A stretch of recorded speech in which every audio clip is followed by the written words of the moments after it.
So like little 8-year-old Noah was like, I'm obsessed with money. Well, I got my first job when I was 10. Oh, excuse me. 10-year-old Noah was It took me a couple of years to figure out how to get a job because I was 8. So, excuse me.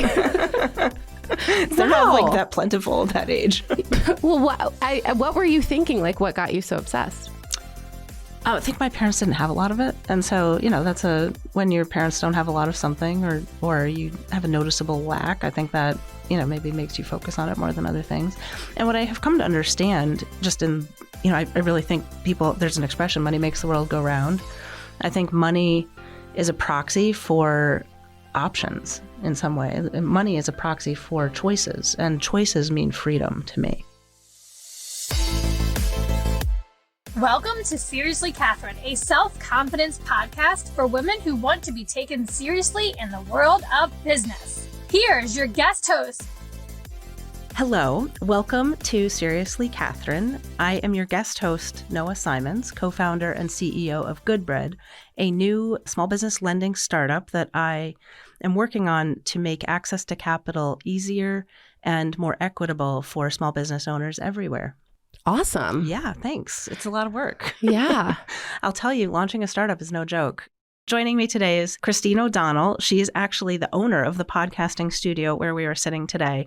And she has generously offered to be interviewed and to help co-interview me so that we can have a really dynamic conversation about what it's like to start a business and how thinking about capital and access to capital has informed her perspective and maybe made her a little bit fearful and maybe a little bit optimistic.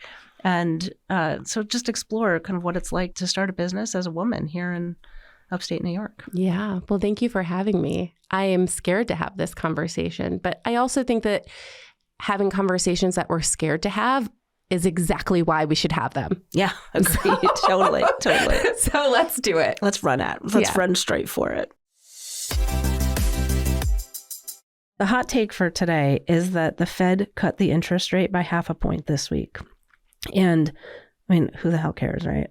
What does that have to do with anything? What does that mean? Yeah, right. For the average small business owner, well, what it means is that getting money is less expensive today than it was 3 days ago. If you want to go to get out take a bank loan, it probably means also if you are in those high yield savings account with some of your savings, if you're so lucky to have those, those numbers are not going to persist. This was the first interest rate cut by the Fed since 2020. Great. Making access to capital less expensive is going to be helpful for inflation. It's going to unlock some pathways for capital to flow that have been constrained, particularly on the equity side. So less relevant probably for most small business owners, but for venture capital, people who are trying to get venture capital, it's been a frothy, challenging environment to raise equity capital. Why did they do it, do you think? I think that they're seeing more stability in the economy and are seeking to curb inflation. I think inflation's been, obviously it's been a big issue for literally every person who spends money on anything. So I think curbing inflation and seeing more stability in the market in this post-pandemic resettling of global supply chain and the global economies and how they're interacting. At least that's my take on it. So today's serious business lesson is brought to you by the Palette community. And when I was thinking about what I wanted to say today, about business lessons that I think are important, I thought about two things. One is my recent personal experience, which on Tuesday night, I gave a 5-minute pitch at the Hudson Valley Venture Hub for my startup Goodbread. And I had 8 slides and I needed to tell a story. And I ended up taking second place and out of 10 companies. And I won some prize money, which is going to help us open our loan account, which is super cool. But the business lesson that's baked in here is that storytelling is equally important as financial projections. When you're talking to an investor or a lender or someone from whom you want to procure capital for your business, you have to be able to explain why in ways that people understand and can connect to. And so becoming good and efficient at storytelling is often very difficult. What I have found is that a lot of founders and small business owners are in love with their products or in love with their services, not necessarily in love with the business that they're building around selling those products and services. And so there's a distinction that I'm making between the way you storytell to your customers and the way you storytell to potential capital providers. When I'm thinking about this and when I'm coaching other entrepreneurs, the story that you're telling to a capital provider is tied to the growth and success of the business, not the specific products and services. And so you want to spend a lot less time talking about the products and services and a lot more time about the trajectory of the business. One of my side gigs along the way was in strategic communication and working with big companies who have to look at their stakeholders and figure out how to talk to them. Yeah. So you know exactly what I'm talking about. And so when it comes to human psychology and the things that people will remember from what you said, people remember 7% of what you say to them. But you increase that like ability for people to remember just by telling a story. Mm-hmm. So like one of the top things that we would identify is like, what is a focus that you want to share? What is one of your key messages that you want to get out there? But let's tie an anecdote to it. Mm-hmm. Like what's a story you can tell me about your personal lived experience where you have feelings and emotions. Yeah. And you can then share a real story and then boom. So that does make so much sense to me. Yeah. What's the story you shared? Oh, for my pitch? Mm-hmm. Well, I opened with, I'm a proud upstate New Yorker, and I grew up baking bread with my dad in our little cafe in Hudson, New York. We sold it for $1.50 a loaf in the 90s. And now I'm working with a totally different kind of bread.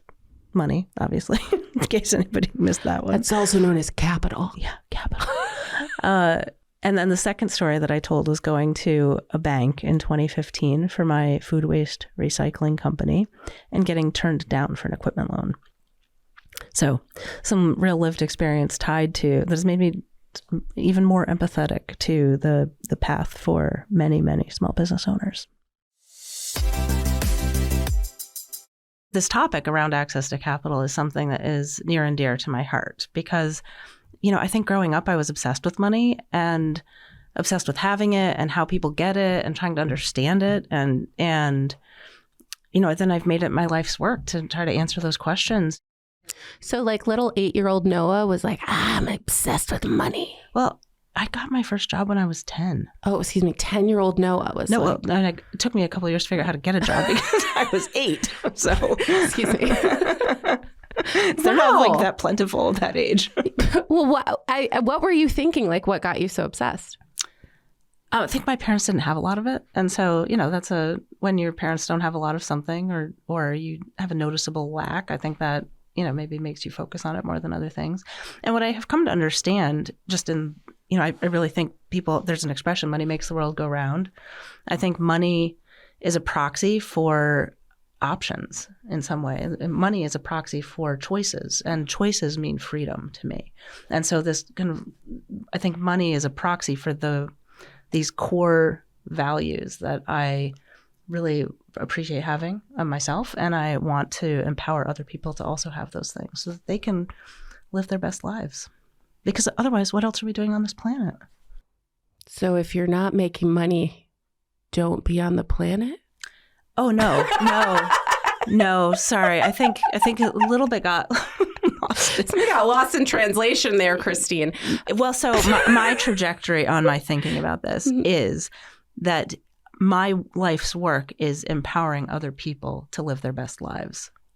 And understanding money is one way that I could help people to do that if they are interested in pursuing entrepreneurship, small business ownership, thinking about how to grow a business so that they could, leave their job or stop working for the man or whatever it is that they're doing, that they'd rather do something else.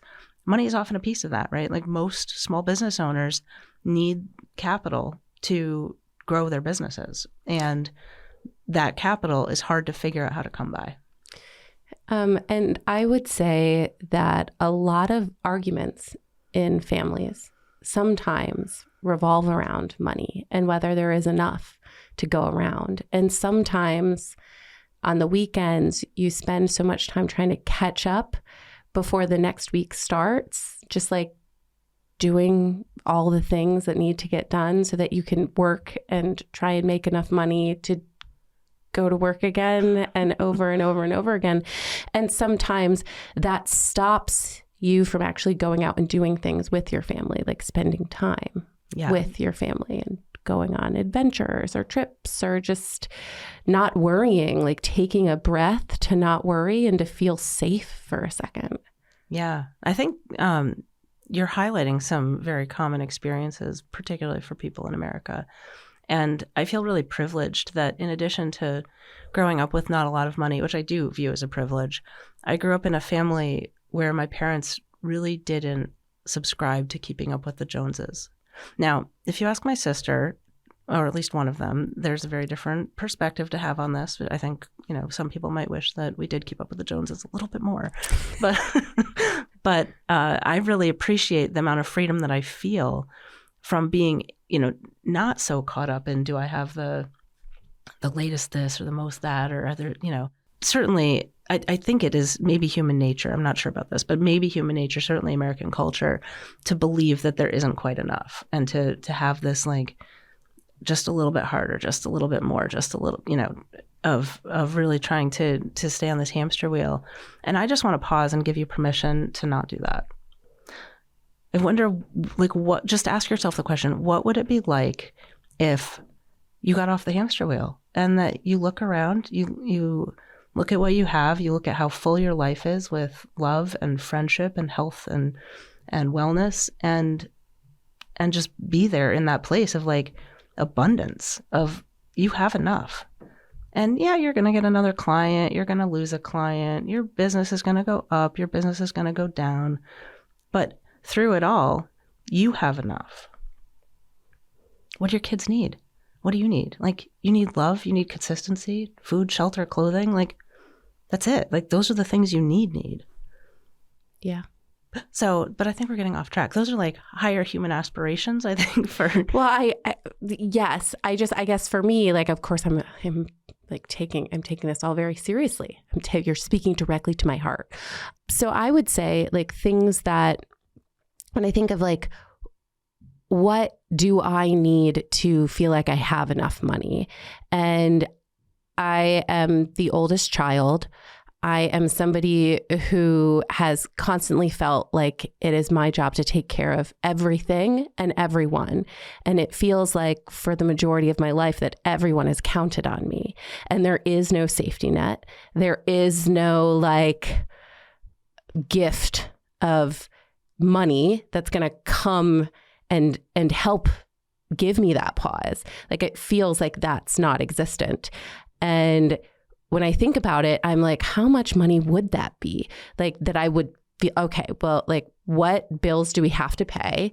Like what else do we owe? If we had like money in a couple properties, we might feel like we're bringing in like, what is that called? Passive income. So it doesn't feel like we have to try so hard, but it does feel like you have to get to a place where you have passive income opportunities so that you can just chill for a second. But even the passive income must be managed. Right. Is it really passive? So is it really passive? Exactly. And then on top of that, it's like all of the what ifs, like what if my like mom needs something tomorrow? Or what if Steve's mom or dad like, what if like all of a sudden, like I come from a place where all of the sudden, all of these things always happened. So there is no safety net.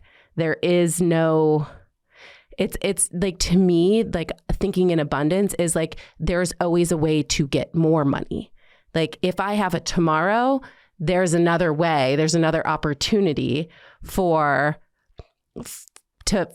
build the safety net, but it's not necessarily built. It's not there and it's not comfortable. And it doesn't feel comfortable. But like on top of like providing for everyone in my family and like my in-laws and like all like my siblings and all of that, it's like, but I also need to think about my retirement and Steve's retirement and my kids going to college. Like, when do I get off the hook for that? Probably never, because my heart won't let me. Like, even though I want them to be like, we got this, we don't need you, Mom. But like, I do want them, like, I want, even if they didn't need me, I would want to be their safety net. Yeah. Wow. It's putting a lot of pressure on myself. Yeah. Why? It's a lot. Yeah. Well, I mean, why not? You're an oldest child. Yeah. So that's a thing. It's a thing. That's a thing.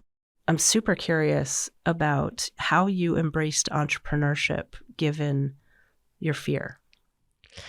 It wasn't something I was looking for. I grew up like desperately curious about the world and humanity and just like all living things and like wanting to help them. I feel like in my mind, I'm an unlikely CEO. I remember sitting on my driveway, like at the end of the driveway, and just sitting out with my legs out, like letting mosquitoes come to like suck my blood and just like watch them like fill up with my blood inside them and being like, thanks to me, they're going to have babies. How old were you? I'm helping these mosquitoes, like 7, maybe 10. I don't know. I was young. Wow. But I just was like, I'm helping. I am helping nature flourish. It's itchy. That's a really intense memory. I know. I just remember like so many mosquitoes were on my legs and I really wanted to like slap them, but I was like, I couldn't. They needed the blood to keep living and have babies. It's like, it's so weird to say it out loud. But it's so sweet and so empathetic for the world. Yes. And so I began like thinking about how to serve the world as a young person. As a host for parasites. As a host for mosquitoes. I don't know. I really enjoyed April O'Neil from the Teenage Mutant Ninja Turtles because like I was born in April and I had an O apostrophe in my name. And I was like, oh my gosh, I'm probably supposed to have a job like her as a reporter. And then I found myself just like really interested in having conversations with other people. And so I've been a journalist for most of my adult life. I just want to ask, was being in journalism originally a career that gave you, that made you feel safe and secure from a financial standpoint? No, never. Did you ever consider not doing that and doing something else that would give you a more safe and secure path? I actually originally wanted to be a marine biologist, but, because of the animals. And I was fascinated by the ocean. But then I did a report on being a marine biologist and learned that they made like $40,000 a year. And I was like, I need to make more money than that. Like, can't have that be what's going on there. And I don't know why I thought you would be able to make more money as a journalist. Like, I don't know why I just like never really did that research, but it was something that came really naturally to me. And I loved this idea of being on the sidelines of history. And like, I just loved history and the idea of documenting it. And what history is just a collection of stories from people who aren't here anymore. And it's just so like people are just so interesting to me. And so I was fascinated by them and just found myself wanting to try and understand people more, especially because so many people thought so differently than I did. And that made me more curious about understanding them. And then I actually worked in news. And the experience of working in TV news is vastly different than the image I had in my head. And there's considerably more grief and trauma than I was expecting. And at first, I thought it might push me out of the industry. But then I got so good at it. I got really good at being there on the worst day of your life. I got really good at being the person to help you speak out into the microphone or into the camera like you were actually speaking to your lost loved one. Like it almost became this way that we could create something outside of ourselves that maybe the great beyond would see or hear. And I was good at that. Yeah. To make a really long story not longer, because I'm going there right now. I'm like, let me tell you about the mosquito time. I was in TV news for about 10 years, and then I was kind of forced out because of a scandal, and I got fired and then went into a deep depression before being hired by a health and wellness marketing company to launch a wellness news platform for them digitally. And so I started doing that for them. And then like a month in, they decided to completely change our objective after I started working at that company. And it didn't feel right, but I also was pregnant. And so I was like, well, there are bathrooms here. So, and working in TV news, there's like not bathrooms.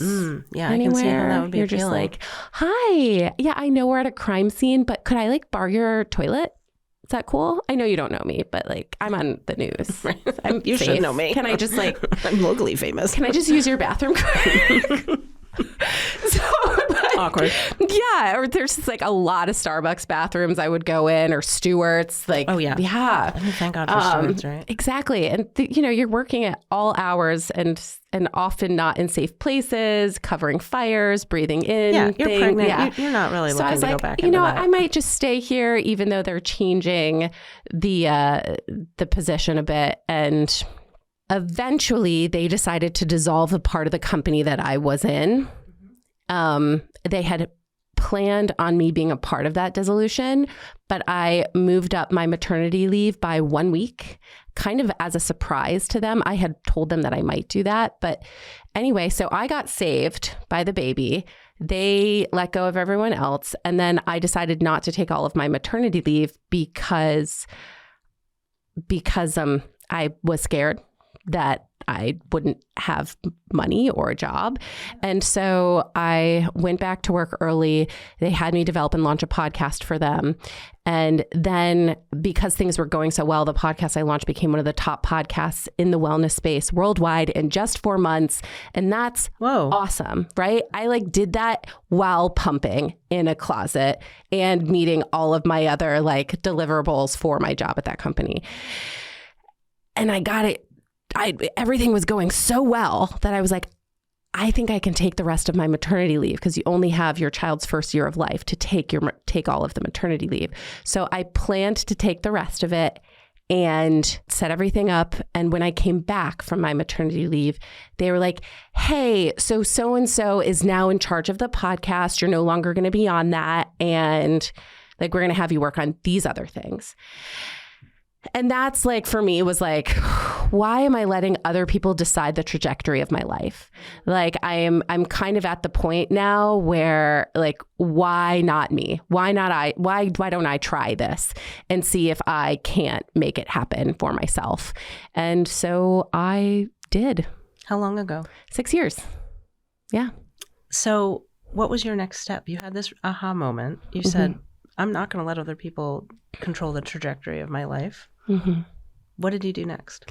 I hired a business coach, actually 2, because, I really liked one. And then I like interviewed someone else and like, I liked him too. And I couldn't say no to the first one. Oh, no. So I hired 2 business coaches. I did like the second one more than the first one, but I just, was like, maybe double perspective. Yeah, like maybe I need both. Like, and I could afford both at the time because I was still at my job. I didn't leave it yet. So I hired these business coaches, and they started to help me shift my way of thinking into like, how do I showcase myself as a valuable asset and or build a business, and what is the thing I'm the best at, and how can that be a service or product to others. And then it was like, how do you charge for that? And then there was a lot of not charging enough and then just familiar. kind of learning along the way. Yeah. Wow. So very smart to find somebody to help guide you through that. I feel like that's I didn't know. maybe unusual. I don't know. Really? I don't know. I would love to survey some other people who have started their entrepreneurial journey partway through a career and see if like hiring a coach is a thing. I think it's a great idea. I just knew that I didn't know how. Yeah. And Somebody else does. yeah, and I'm sure that there's someone else who can help me figure it out. And I don't even know where to start. To me, people who were business owners also had horns. Like, I just felt like you couldn't be a business owner that was successful without being evil. Like, it felt like it was all in the same category. As capital providers, as investors, and people Yeah. who are trying to lend other people money or invest, in equity for other people. We were talking about this earlier, that you see them all as. Yeah, I just pictured like everybody who is successful at making money, like they're not the ones letting the mosquitoes suck their blood. Like, that's not them. Yeah. That's interesting. Yeah. Not that I should have been, like, because self-value was not really there. Like, I had a pretty difficult childhood. I was picking up on that, but what I wanted to hone in on the mosquito story was just how generous, really generous and empathetic, like you are in the core of who you are. And that should be celebrated. And you're right that often that is not equated with being a business owner or being a capital provider. But I am here to tell you that not all people are the same. And if people, are investors, or people are business owners, or people are whatever they're doing, like there's the full range, full spectrum of humanity underneath those people. And some have more and some have less, and some are willing to bring that to their work more and some are less. I think part of what makes me a little bit unusual is that I have a high degree of empathy and a high degree of humanity that is important. I mean, to me, it feels fundamental to why I'm building Good Bread at all, because I want access to capital to be easier and more equitable for small business owners. You talked a lot about, at the beginning, all the different things, all the different hats you wear, and time is our most precious resource. So if you're spending your time trying to catch up on the weekends and stressing about not having enough so you can just go get more and get more and get more, I think, again, it's like I counsel myself on this too, because my gosh, and I'm busy, but the being present in the moment where you are and appreciative of what you have in that moment and just the richness of your life, I think that gives you a certain freedom when you can have that pause and not feel quite so obsessed about money. And so back to the business owner thing, to tie this out a little bit, business owners have so little time. They're trying to be everything to everybody, trying to wear all the hats. And so if I could make this piece of their life easier, where they felt confident and trusting in a capital partner who understood their business and was helping them grow, that is a good service from my standpoint. It sounds too good to be true. Well, I think I need software to scale it. I couldn't have done this. And I wouldn't have pursued this until we have the technology layer that we have now, because I'm one human. And so you can't, one human it has a limit to the scale in terms of knowing every business and being that, very personal growth partner. But I believe very strongly in the power of a couple things.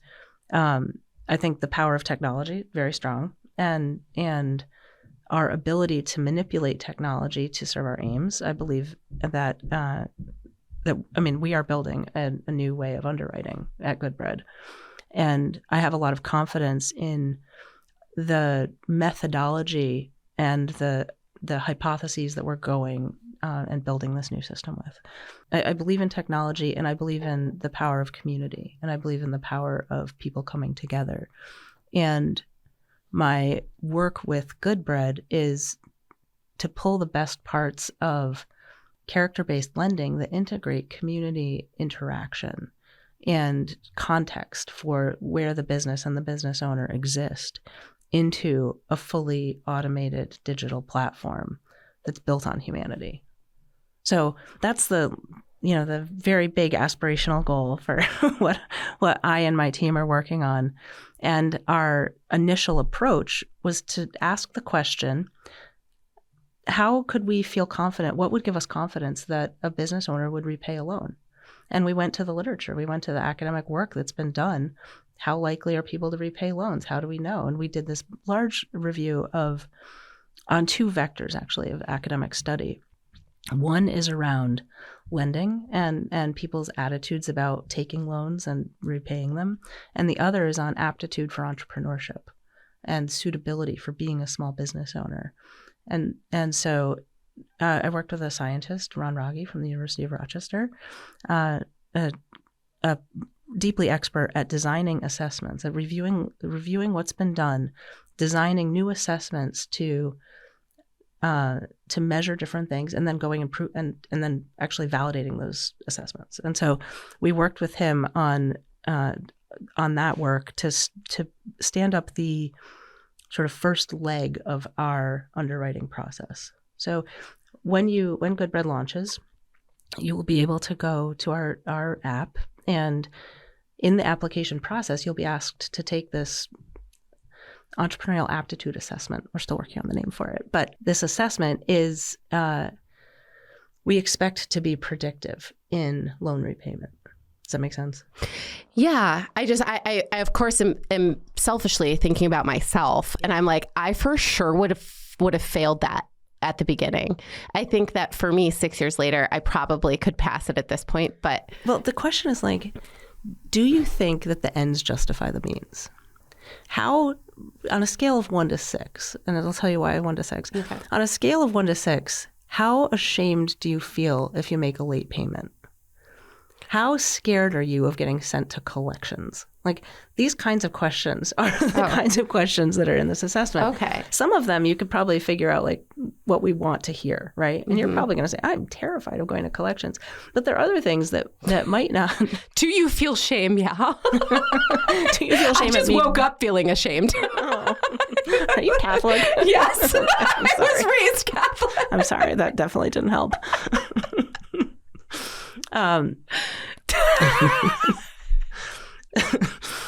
I do love religion. It's a whole other set of conversations.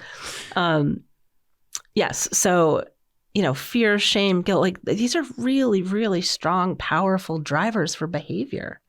And with Goodbread, how do we tap into the carrot and the stick? How do we tap into understanding who you are from the beginning and getting to know you better over time, and giving you the opportunity for us to get to know you a little bit, and then us to build a relationship together. So, take a small loan, start paying it back, start building the muscle and building the relationship so that, you're building confidence in yourself. We're building confidence. You're building confidence in us. Trust is a two-way street, and it's a long-term exercise. And so when I think about the nature of humans, and I think about what we seek to aspire, and then how this capital layer comes in, I'm trying to build a system that accounts for all of those things. I think that I have been raised to feel more comfortable with the stick than the carrot. Oh yeah, you were Catholic, right? Yes. I feel like I think we all know many of us know a lot about the history of that. Yeah. And so I just, I think that understanding that there is a carrot will be a helpful thing for entrepreneurs who are trying to understand if they will or won't meet your criteria, just knowing that there are two things that are going to be happening here when it comes to like having an accountability partner, but also like this reward as well. And I think that is really valuable for entrepreneurs to know who are like way more familiar with the stick than the carrot. Yeah. No, that's a great point. And obviously there are a lot of sticks in the lending world. I can imagine. So I would say that there would be like fears. I think that failure is so important. If you don't fail, you do not learn. And some of the worst lessons that I have learned have been thanks to this awful failure that I put myself through. And so I guess a concern for me would be like, I'm probably not done failing, right? Like every time I grow, every time I make it to a new step in business, another failure comes. And it's not that I mean to, or like it just happens. Like it's like you have to just brace and or prepare for it, but you also can't be afraid of it. Because if you are afraid to fail, you're not going to accomplish anything. You're going to get stagnant and stuck and like seek safety. But that is not going to push you out of you're not going to grow. You're not going to grow. And so I guess I hold those beliefs, but I would worry with a capital partner, like, hey, truth be told, I'm probably not done making mistakes. Right. Is that still somebody you would want to invest in? Do you want to fail with me? Because it could happen. Even though I might feel ashamed about it. I mean, I guarantee you I will feel ashamed about it. I mean, it is the job of the capital provider to measure the amount of risk that they are comfortable taking. And of course, building a startup for lending, my business is to not lose money. Really, my business is to get paid back, and to pay back investors, and to build a sustainable long-term business. So there are bounds around the risk, right? And there are bounds around, how we think about that, what makes sense from. But so bounds is short for boundaries. There's boundaries around the risk. Yeah, you have to have a certain debt to income ratio. You have to have a certain amount of capital money available on a monthly basis to repay a loan. You need to have evidence of that over time. So, and you need to have a justifiable, understandable growth opportunity. Like those are the people that we're looking for. You've been in business a while. You've proven that you're running a business. You have a growth opportunity. You need a pool of capital to fund that growth opportunity. And that growth opportunity isn't outsized compared to where you are today. So you could have a nice, making, $10,000 a month, kind of very small business. And you're generating some income, you're living off that, and you have an opportunity to, buy something or invest in something that could bring you to $1 million a year in business from 120.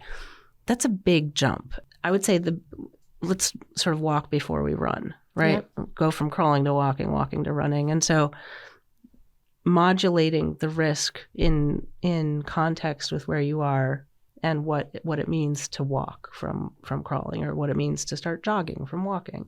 Yeah. So that's I would say the non-financial way of expressing how I think about the ideal clients for Good Bread. Yeah. Cool. So in your case, you have a podcasting studio, right? Yeah. So, is there a piece of equipment that you could buy for, $20,000 that is going to level up what you can charge, what you can sell to clients?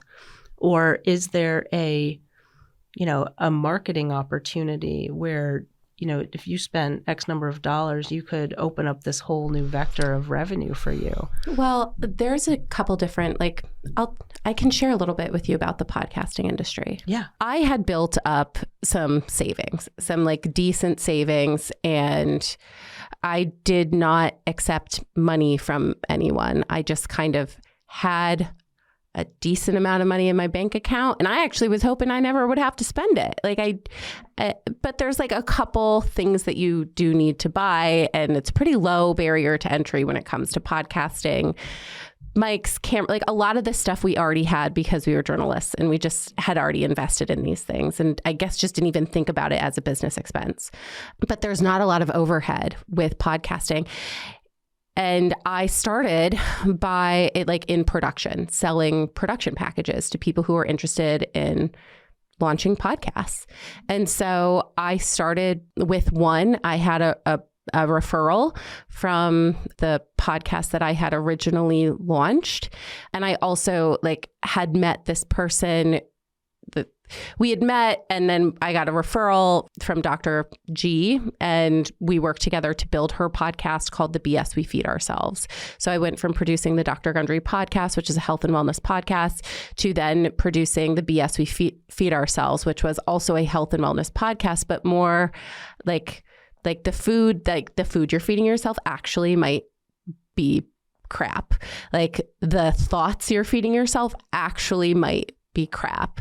Like, what is the BS you are feeding yourself, and how do we like debunk it so we're not feeding ourselves crap, like, mentally and physically?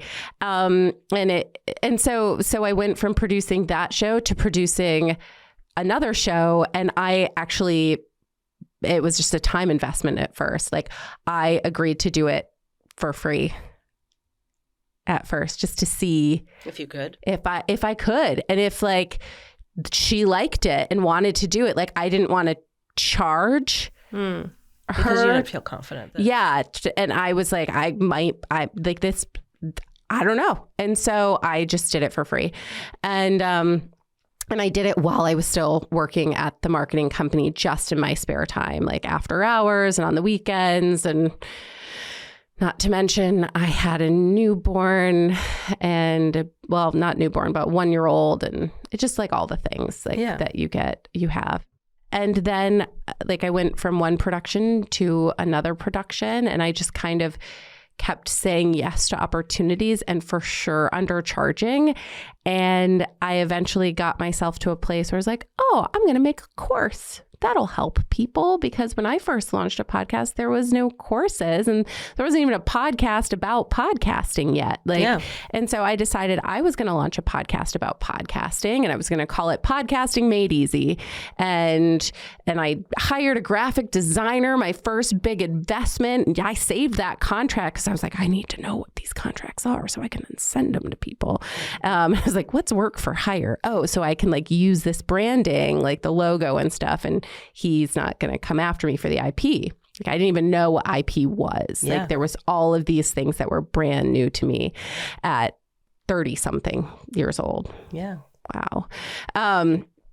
So I just like, it was just stepping stones, and I went from producing to coaching. I had a huge surge during the pandemic because I bet there was just a lot going on during the pandemic, and I was offering a lot of free things, and then also booking new people, and just I started producing podcasts like everywhere. Like, there was just, and I didn't even know how I was doing it, because I had gotten pregnant with another child, had that child wearing a mask in the hospital while like pulling my other child out of school because the pandemic, and we were in Los Angeles, and also wildfires were a thing, and it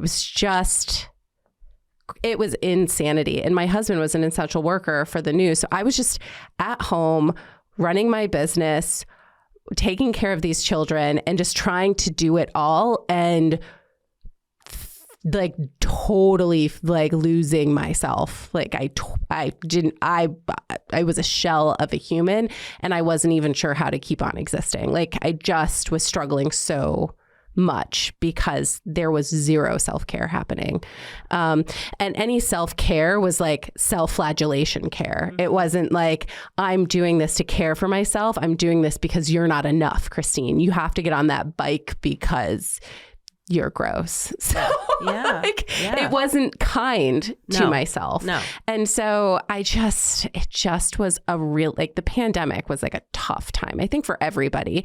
But it was for us. That sounds especially hard. It was. Yeah, it sounds especially hard. I also learned during that time that I wasn't somebody who could show up for everyone, because I was doing a lot of coaching calls. And so I went from being a producer to being less of a producer and more of a coach and a consultant. And I was like, I can't, because it's just so many meetings and like group meetings where you're showing up and doing a lot of webinars. And it was a personality mismatch. Like, it's a different kind of energy. I'm considerably more introverted, and I needed more bandwidth for myself than that. So how did you get out of that? Did you think about getting a job? Yeah. Yeah. Oh my gosh. I tried to quit being an entrepreneur so many times. Doesn't surprise me. And I tried to find something, and it almost felt like finding another job was just as hard as being an entrepreneur. And also my mind had started to change. Like I started to think about jobs and entrepreneurship in a whole new way that I hadn't been before. And the idea of losing autonomy, like I just didn't want to. I didn't want to anymore. Why do you think autonomy is so important to you? Like, why do you think that matters so much? Because I think that not enough people deserve my love. I think that when I am hired, I will care so much about my job for you. I will do everything in my power. I will work myself to the bone for you. But most employers do not care. I was replaceable. I was just another replaceable person for them. And I just felt so discarded time and time again by employers when I was like, God, I loved you. Like I would have done anything for you.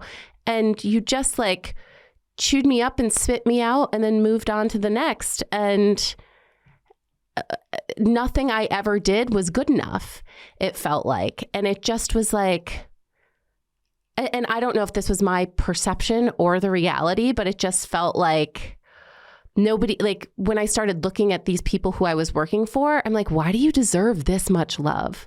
Why do you deserve me caring so much? If I'm going to care this much and if I'm going to work this hard, it's got to build something for me and my family and my life. And I have to find a way to put me forward, like first.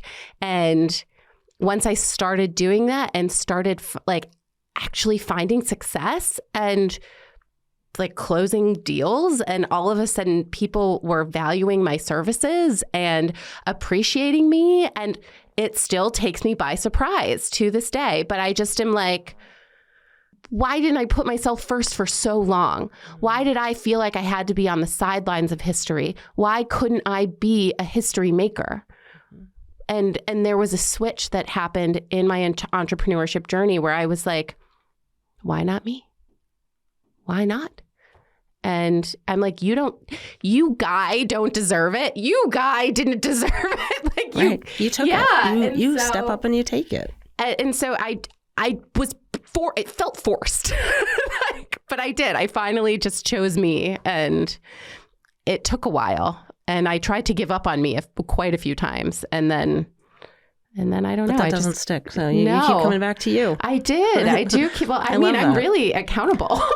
Yeah.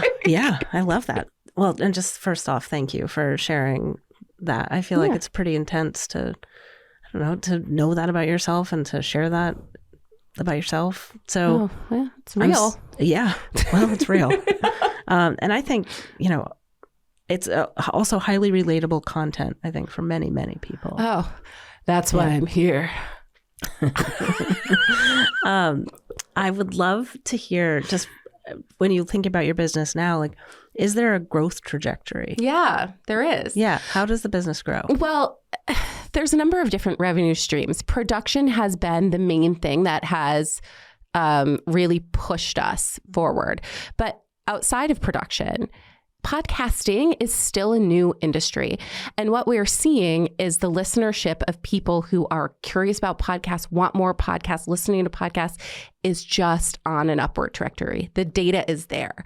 And so more people are going to want to listen to podcasts. People tend to want to watch things or listen to things when they want to. And they want it to be what they want, not what some person who is doing TV traffic decides is coming up next, right? Like people want to choose what they're watching and when they're watching. And there are so many different niches that you can learn about. And you can, like, the world is your oyster. Like, I don't think that that's going to be going away for people. In addition, there's the whole media buying perspective. Purchasing an ad in a podcast is going to do more for your business than any other ad. Is that true? Yes, it is. 54% of people who listen to a podcast are likely to buy that thing that they heard about in the podcast rather than reading about it in a newspaper, seeing it on a billboard, hearing it on the radio, because they become so connected with the host. And the host is in their head Interesting. all the time when they want. They choose. They chose their host. And when that host is like, you know what I'm doing? I'm doing this. Like, I found this and it really works for me and my family and this thing that I'm doing. And then people are like, huh, well, I think I might look into that. Yeah. So, like, if this person who I know, like, and trust is doing that again and again and again, why am I not? Yeah. And there's still just so much room for growth because podcasting is a baby industry. So Fascinating. So this is a new thing that we have started to explore at Brightsighted is media buying and sales, because we can provide a return on investment for advertisers that all other advertising companies aren't yet, because they're sticking to traditional routes unless they're smart enough to like open up their eyes to podcasting, which they should. Yeah. Like, they should. And I'm happy to work with those people. I think that there's more than enough room for growth for a lot of people. And that is exciting. Yeah. Also, podcasters are really cool. Like, every podcaster I meet is just interesting and curious and a little weird, but in the weird that I like. And like, I just want to get to know them more. And they seem to be really caring. And I just feel like caring is cool these days. So there. Yeah. Well, listen, you're totally, you said earlier, you're totally a people person, and that definitely comes through. When you think about the growth of the business in these different channels, are there investments that you could make that would accelerate your growth? Yes. Yeah. So something that is really important for productions is having an advertising budget to purchase ads to get their show in front of their target audiences. And I think that this is the one mistake that most independent podcasters make, is not budgeting money for their own advertising and marketing. Every single podcast is like a mini business, and you can make it sustainable for yourself. But you have to make sure that you're getting it in front of the people that want to hear it and see it. Like, you just have to, sometimes you have to put an investment to it. Just like any business has to invest in advertising and marketing, so do podcasters, but so many just aren't thinking about that. How do podcasters make money? From sponsorships? Some of them make money through sponsorships. Some of it's through selling their own goods. Sometimes they make money because they're sitting next to someone who they haven't had like a real in-depth conversation with before. And then they're like, why are we not working on this project together? Yeah. Like they have these like moments where there's like this synergy. Yeah, this synergy. And they find it in their like-minded community. And they're like, I'm so glad that I took 45 minutes out of my day to have a real conversation with you and get to know you. And now, like, let's try this thing. Yeah, totally. So there's a lot of different ways. Media buying, like the top podcasters are making a lot of money out there. A lot of independent podcasters aren't making millions, but they are making like enough to pay for their podcast, I would say. Or like their podcast is just like a hobby and they're doing it for themselves and they have a different definition of success.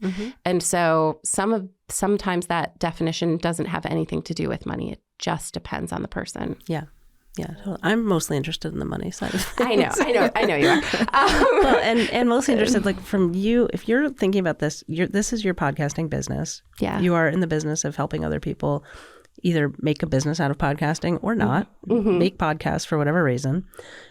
Are there things that you could invest in today? Another studio, a bigger studio, more staff, a better e-commerce platform? Like, are there things that you could spend money on in Brightsighted Productions that would move the needle for you from a revenue standpoint? Yeah, there are. You would sell more X if you had Y. Well, so another revenue stream that we are currently exploring, and I kind of shared it with you, I think last time you were here, is just getting more people in these chairs.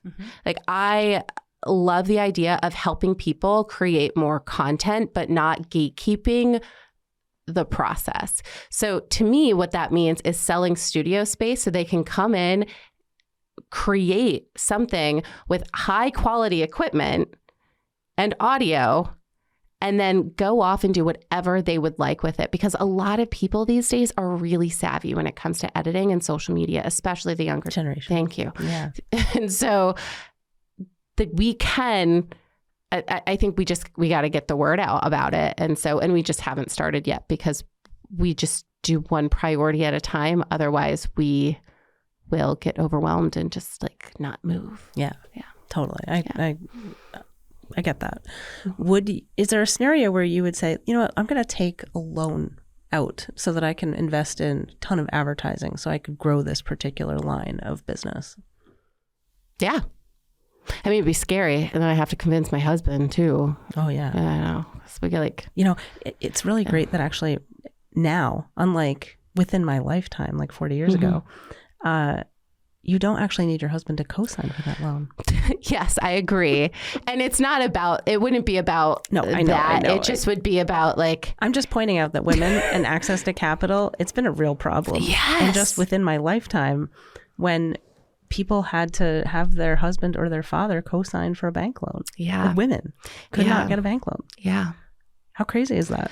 It's crazy. Yeah. Yeah. I think it's crazy. Or mortgage, like right, exactly. in some cases. No, right, exactly. Yeah. I know somebody who lives in this town who's one of the first women to get a mortgage without having a man co-sign it. Her on the show. I know her. We could. She runs a drapery business. Yeah. Yeah. The eyebrows of your home. She sounds awesome. Yeah.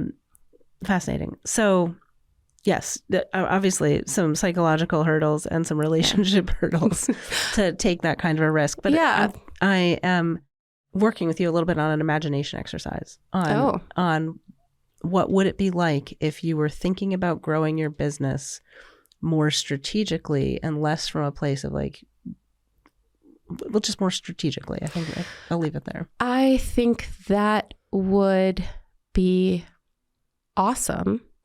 I haven't sat down and had a conversation with anybody about that ever. I have had conversations. So I have a bookkeeper who we work with, and he gives me some great financial advice, and he is thoughtful, and we think differently. And I really like that. And so and there's just a lot of respect. So like, I really value his opinion. So before I were to like move forward with any of those things, I would just like be like, hey, like Joe, let's talk about what this would look like. And he constantly tries to get me to think strategically in ways where I'm like where there's no emotion. Like he just he just like sees it in his like, I guess, mind's eye. And for me, everything has emotion attached to it, which maybe might make sense to why I might have so many emails in my inbox. You can't let them go. Just can't. I'm a hoarder, email hoarder. You're just attached to each thing. Just attached to what if I need it someday? Yeah. I mean, I think there's like a labeling and archiving function that lets you. No one taught me how to do that. So I feel that. It's definitely self-taught. I feel like nobody ever taught me how to be like an organized email person. Yeah. Well, I will tell you that I'm starting to pay someone to do that for me. So wow. Yeah. Interesting. Yeah. So yeah, I think it would be something we would consider, but I would want to just, out of respect for the people who have helped me get this far, include them in the conversation so that we can make the step again together, and I'll be aware of the risks and what we need to be accountable for. Yeah. I mean, it's really a thought exercise on if you were to embrace strategic thinking, what could that look like? And maybe capital's a piece of that story. Maybe it's not, right? Mm-hmm. Because again, capital, like money is a proxy for something that you need, right? Yeah. Like you don't necessarily just need money. You need, new equipment. You need advertisements to go out somewhere. And so, money is our proxy for exchange with one another, to exchange goods and services through some shared sort of thing that we have, that we've both ascribed a value to, but the money isn't valuable in and of itself. You know what I mean? Yeah, which is, I think, a weird exercise to put people through. Do you have like emotional attachments to money or like spreadsheets? What do you mean emotional attachments to money or spreadsheets? Like when I picture someone with a lot of money, they have horns. Like, and so my emotional attachment is, and I almost feel like this was like because of society, right? Like the people who have the money wanting to keep the money, they made those TV shows that put the horns, or like the Duck Scrooge. What was that? Remember him? Yeah, He's like, totally. "Ah," and he's like kind of an asshole, but like he has all this money. Like So many stories. That are yeah, like that. like all of these stories that we watch as children, where there's literally Scrooge. Like, That's literally he's a character. the literal character is Scrooge, and he is mean and rude, but doesn't he have a lot of money? Yeah. Yeah. Or like Kerrigan. Do you guys remember Casper? The ghost. Yeah, Casper, the friendly ghost. That movie? Like Kerrigan was like so mean. Or like Cruella de Vil. Also mean. Right? Also very mean. I mean, literally, So cruel is in her mean. name. Exactly. And devil. Like, And wealthy. And wealthy. And so I have been, I'm a product of society. You've absorbed a lot of the popular Yes. culture. Exactly. Like this is, so of course I'm going to picture this because it's what I've been fed. It was the BS that I was fed as a child. And now That's I interesting. I'm still working to get over it. Yeah, it's interesting because I think there are other examples from history where, you hear these scions of industry who, Rockefeller, Carnegie, all these, people whose names are on buildings and cities and Hospitals. companies. They're Right. helpful. Well, and Philanthropists. so all of these people who have been extremely wealthy and set up infrastructure and assets for communities that persist well beyond their lives, their individual lifespans. And so I think, yes, popular culture aside, there are some examples of mean rich people. There's some examples of nice rich people Yeah. in popular culture, in actual history. And so I know that now. Yeah. But it's because I'm in a different fishbowl Yeah. than the other fishbowls that I've been in. And I feel like you don't even know you're in a fishbowl until you're like hop into a new one and you're like, whoa, did you know I was breathing water in there? yeah, totally. Yeah. It's true. It's very hard to look objectively at where you are in the moment. Hindsight is 20/20, right? That's the thing. Yeah. I don't think I really ever understood that. Hindsight is 20/20, Christine. Yeah, I agree. But you look like you don't agree. I don't know if I like. It's just so what you're saying is like, what does that mean? Hindsight is 20/20. Well, in your fishbowl analogy, you were, I think, indicating to me that you had some different perspective. Oh, on that the I fishbowl. didn't know that I was just Right, and breathing then- water, right, but now then you know you were breathing water, Mhm. so you have this much clearer vision of yourself when you look backwards. That's Yes. the hindsight 20/20 thing. Thank you. Yeah, totally. Just hang it all together here. Appreciate it. You're really smart. I'm just trying to follow the thread of the conversation. So the goal is to demystify access to capital for someone like me. Yeah. So what would you suggest? Take the mystery away. Well, I think it starts with where are you and what do you need? What do you want?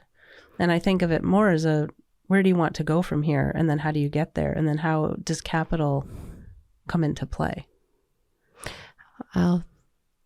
I think for me, I'd have to get out my spreadsheets. It's just generally a And I spreadsheet. have to look at just But you don't. I Yeah. don't usually start with a spreadsheet on strategy. I usually start with like some ideation and okay. and a whiteboard. Oh, I love whiteboards. I got one out there. Yeah, see? Yeah. So I start with a whiteboard and then I back into a spreadsheet, or it's whiteboard to spreadsheet and simple spreadsheet, just like Here you go. Yeah. Oh, I got one. This is so exciting. So I like to think of Bright Sided Studios as a place that's a lot like Dry Bar. Like you show up, you're the talent, you get your content, and you go on your way. Just like at Dry Bar, you show up, you get your hair done, you get a coffee maybe, you watch a show, and you go on your way. Or like Orange Theory, you sign up, you go in, you do your workout, then you leave. But like each one of these things like has a standard process where it's not necessarily the people in the studio who have made the process, but like the process is bigger than the studio, but it allows a lot of people to come in, utilize the products and services, and then leave, and then have marketing content to do whatever they need to do with that day or beyond. And like we customize this for your website colors, Yeah. and customize that for other people's website colors. That's so interesting. So you're painting a vision of almost a franchise model. I mean, Orange Yeah. Theory literally is. Dry Bar is. Those are literal know. franchises. I know they are. Yeah. But I don't think that there's any kind of studio franchise that exists yet. Interesting. So a franchise content studio. Yeah. I love it. Why not? Well, But first we have to prove it. And I think the proof is here. yeah. Yeah. I'm starting to really understand what you see as possible. Yeah. I think that need for content is not going away. I think that people want simple content that's trendy. I think the podcast look is a trendy look, whether you have a podcast or not. And there's a lot of people who want to produce and share their stories, but it's too much of an investment to do all of the things for things to go wrong, Yeah. right? And if we can like simplify things in the pre-production space so they can be the masters of the post-production, Yeah. Isn't that awesome. fascinating? Yeah. You know what has been working really well for me here is that you're co-located with a co-working space with Yeah. Palette Community. Yeah. And when I think about the infrastructure required for what you're talking about, tacking on to existing co-working spaces everywhere. I don't know, just thinking strategically about how you might, because you don't actually need very much space, right? This is like a 10 by 10 room. You just got to make it feel like a womb. We're in a womb, not a room. Sorry. That's interesting. I'm going to look at this video in a different way.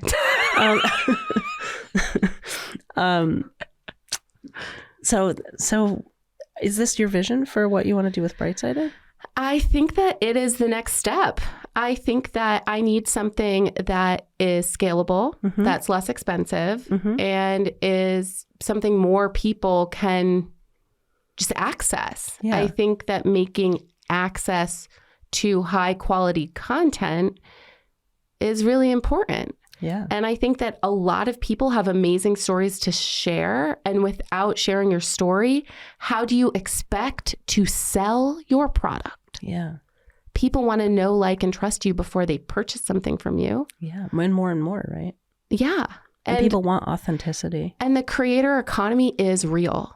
Like, it's not going away. I don't think TikTok is going away because there's too much money at stake and there's too many brands who have found the power of people creating short form content to sell their products. Yeah. It's just,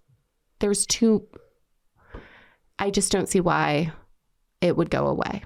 The creator economy is real and there's too much money at stake for it to be gone. There's a really interesting opportunity that you're talking about that I think is much bigger than meets the eye and Brightsided today. Well, I have really, really big ideas. I hear that. Really, I hear that. Many leather-bound books.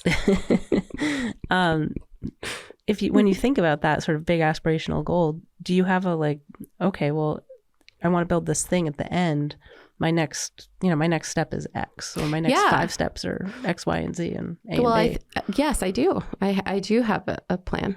And this woman who you just met out here is part of helping me actualize that plan. I need to put it together. I need to pitch it. I need proof of concept, and then I need to replicate it. Yeah. And so once it starts and I can get really clear on how I want to pitch it to the world, and also not have someone else copy it, which, but I mean, if someone might, what happens if they do?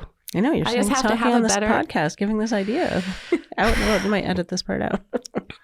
It's just you asked me what's next, and I think that is what's next. Not only do I want to produce more podcasts, I want to make it easier for more people to share their stories and get their own marketing content so that they can continue to grow their businesses. Yeah. Yeah. I think that's a very noble, very aligned cause, actually, in terms of how I think about Good Bread. Here's your Saratoga Lifestyle segment, brought to you by Saratoga Living After Hours. Hey guys. So if you are curious about what do Saratogians, like real local people here in Saratoga, do after track season ends, then you're going to want to check out this week's After Hours post on Saratoga Living's Substack, because they go into detail about all of the plans for the future. Wink, wink, nudge, nudge. So for more information on that, head to the link in the show notes. I'm so delighted to have had this conversation today. Well, I'm glad I had the guts to share it with you. Yeah, me too. Me too. Thank you. You're welcome. Thanks for having me on your show. This is actually technically not my show, but I'm weird. so delighted to be the guest host for Catherine Hover's Palette Community Show. Mm-hmm. Catherine Hover's Seriously Catherine podcast. Yeah. Sponsored by Palette. It's sponsored by Good Bread right now. It's true. Sponsored by Good Bread, but originated at Palette. Yes. That's fair to say. Well, thank you again. Absolutely. My pleasure. Thank you for listening to this podcast. And if you want to connect with me, slide into my DMs on Instagram. My handle is Catherine Hover.